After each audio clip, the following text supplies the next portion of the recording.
My dear Nigerian youth, I'm very angry. That is why I'm addressing you. You are the source of my anger, and I want to vent my spleen.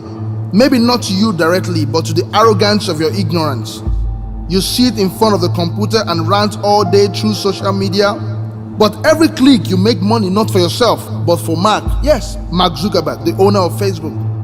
With every megabyte of data you spend complaining and maglaning, you make stupendous bulk of money for telecommunication companies.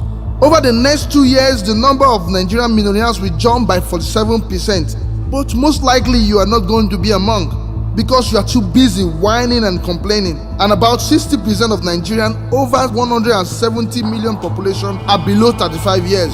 Oh, what a waste. By the way, Mark was 19 years when he started Facebook. African youngest billionaire Archie Tuka is 31 years. He escaped from the Rwanda genocide and relocated to Uganda, where he started an IT business. Collins Tuto, who made his millions by fixing bad computer and set up dual need, is 35 years. Adams Horiwat, an 18-years-old entrepreneur, started tattoo website in 3 years before he became successful. The only one thing you have ever started is an online petition. Have you heard of Jason Nunjaku? He is 33 years and the founder of Iroko TV. He received about $8 million investment into his company just a few years ago. What he does was sharing the same Nollywood film that you spend hours watching online. He did not just hang around waiting for Buhari to make something happen or blaming Jonathan for not making anything happen. Kaman Buahati was deported from Kenya, but while on flight, he thought of the opportunities in Kenya and he found his way back after 6 months, and today his company is valued at $30 million.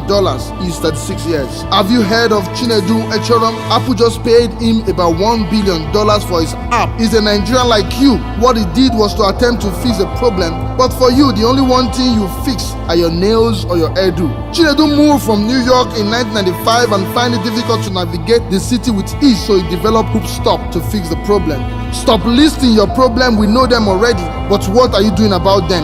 Oh, Awolowo was 37, Akintola was 36, Amadu Bello was 36, Tafawa Balewa was 34, Okoti Eba was 27, Enaoro was 27 as at the time independence of Nigeria. Check your age, how old are you? In 1966, the first coup was led by Kaduna Uziogu, he was 29 years, and stopped by Muritola Muhammad, 28 years. T.Y. Danjuma was 28 years, IBB was 25 years, Sani Abacha was 23 years, Shehu Yar'Adua was 23 years. He brought in Yakubu Gowon as the head of state at 32 years, and Olusegun Obasanjo was 29 years. Many of you are in their 40s yet still sag their trouser. Of course, you all know Lina Keji. You spend hours, hundreds of hours on her blog laughing and commenting while she smiles way to her bank. She just built a fantastic house for her father in the village just by you clicking on her gossip and sharing. Your day is not complete without a store by her blog. She was broke as you are, but she turned her hobby into a business. Are you void of understanding? You think those politicians have any regard for you? That is why I refer to the arrogance of your ignorance at the beginning of this diatribe. You have a false estimation of yourself. You have an overbloated ego. You are only good as an election ticket, pure and simple. You are only good to be used and discarded like a used ballot paper. Who keeps a used ballot paper anyway? This is why they only remember you every 4 years. The world change belongs to the masses, not to the selected few. Remember, I am your #1 fan. My name is Dr. Chris Imomole.